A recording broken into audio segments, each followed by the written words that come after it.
Hi, thanks for tuning in to Cruising Denmark, Queer History in the World of Twilight. In this episode, we're going to be taking a look at what life was like for gay men in Puritan New England. That's right, even back in one of the most repressive communities in American history, queer folks can be found. In this episode, I want to answer 5 questions for you. How widespread was male homosexuality? What sort of life could gay men have? How was it punished? And was there hope for liberation? If that interests you, strap yourselves in and let's get started.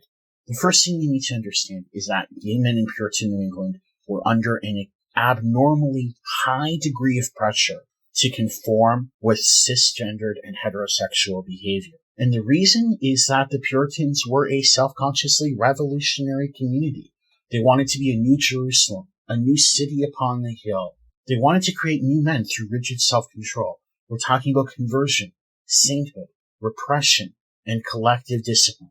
They set about making sure that everyone in their community conformed to what they saw as the moral commandments prescribed by God. They enshrined in law their own interpretation of what biblical values look like. And that included suppressing a lot of what they saw as vice.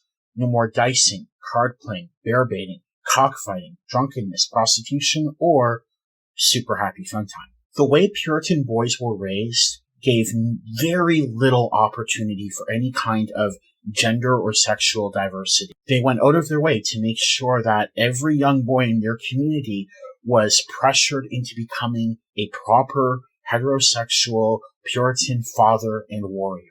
It's been described as a homosocial community, one where boys lived in one world and girls lived in another. So if you were a young boy, you were expected to become strong in a masculine sense. The acceptable hobbies included things like hawking, vaulting, wrestling, and shooting. Any feminine behavior among men was derided as feeble and neurotic. For example, in Elizabethan England, the theater was a tremendously queer space. The public was obsessed with plays about cross-dressers like Molly Cutbirds, and because women weren't allowed to perform, men would be in women's clothing, playing women's parts, and often kissing other men. But Puritan New England had absolutely no time for any of that. When talking about male performers on the stage, Puritans said that it enfeebled them in all their joints. It resolved them into a womanish effeminacy, and that this was a form of dishonesty and something associated with shame. Even your hairstyle was policed. It was expected that Puritan men cut their hair extremely short, and any kind of deviance from that was punished either with social humiliation or with a legal sanction. I bring this up because in gay culture, there has always been a gender-bending component. Even outside any issues like a transgender identity, cisgendered gay men will often use gender nonconformity to signal to one another, to say, hey, you're not alone, and there's other ways of being and other roles that you can have in life and in relationships. But that was something that was strictly censored in Puritan communities. That said, there was a fundamental gender insecurity among Puritan men. They're worshipping a Calvinist God, which is hyper-masculine, hyper-dominant, and they're expected to feel a feminine helplessness before that, to see themselves as a bride of Christ, to see God as their husband. And the language was often erotic. There were references to God's word being sperm, entering the womb of male converts. And this rigid sense of masculinity created the first lavender scare in North America. Thomas Shepard, who was the first American rhetorician of terror, referred to the heart of the sinner as a stinking sinkhole of all atheism, sodomy, and buggery. In church, homosexuality was referred to as unnatural, filthy, beastly, abominable. The word sodomy triggered an instinctive and violent revulsion. Queer bodies were seen as dangerous, less than human, or disposable.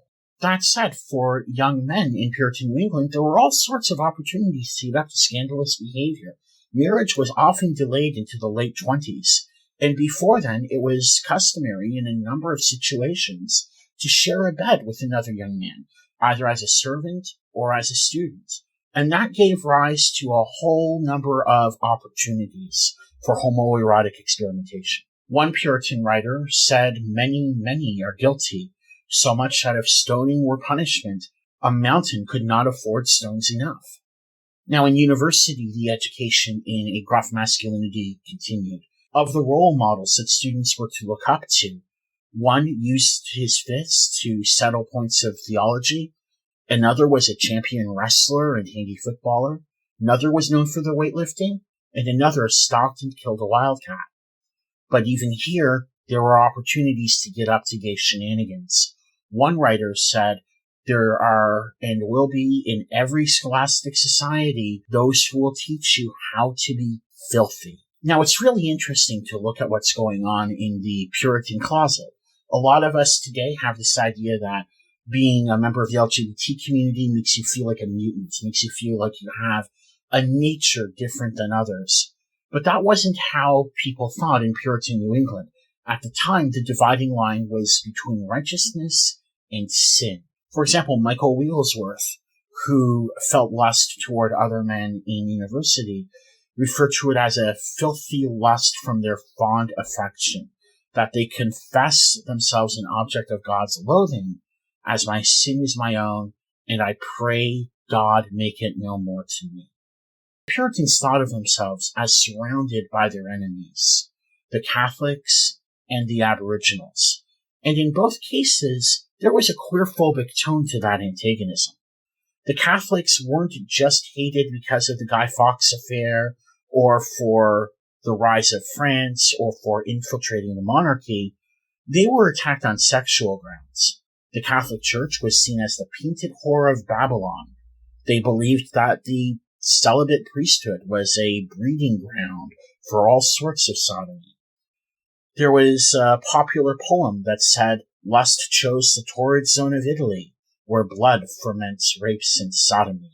The strict anti-sodomy laws that the Puritans adopted were part of an anti-Catholic campaign. The Aboriginals as well were often hated because they were seen as alarmingly innocent and dangerously sexual. They had a much more egalitarian sense of life. Women had greater freedoms, female deities, and believed in an ultimate divine matriarchy.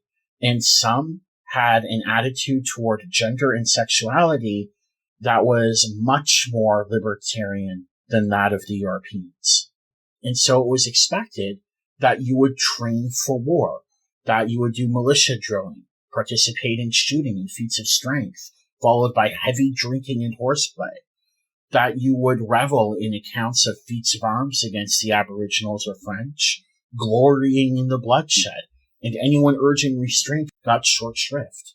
Now, according to laws on the books, the penalty for sodomy was death.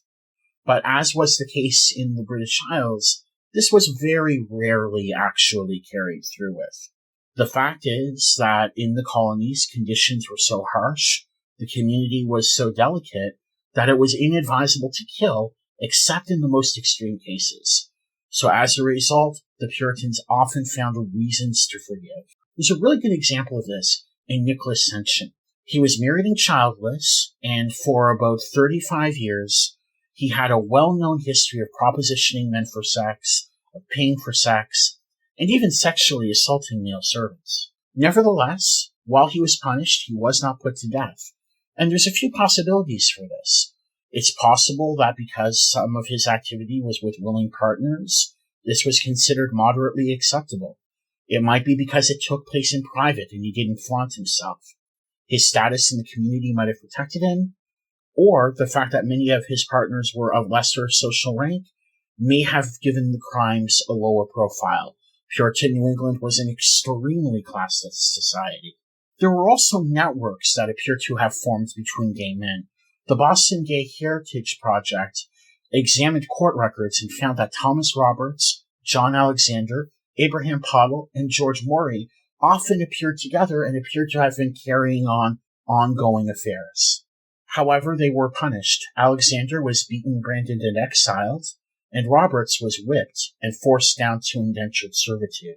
Was there a chance for liberation? Well, here we come to the fascinating Marymount Colony. There's not a lot of direct evidence of queerness in this colony, but what we know is tantalizing in its implications. It was founded by Thomas Morton to be a utopian community. Indentured servants were freed, and he formed friendships with the Algonquin Aboriginals. The name of the colony, Marymount, was a pun toward bestial sodomy and Roman Catholicism. In 1627, they erected an 80-foot-tall maypole. And associated with the maypole ritual were mythological figures associated with sodomy. It included Satan, Pan, as well as Zeus and Ganymede. There was a merry song made, every man bearing his part, hand in hand about the maypole. When Puritans saw this, they reacted quite sternly, referring to it as beastly practices. In 1629, the community was wiped out by the Puritans. Alright, that concludes our brief look at the life of gay men in Puritan New England. Thanks again for tuning into Cruising the Demi-Monde, Queer History in the World of Twilight. Have a great day.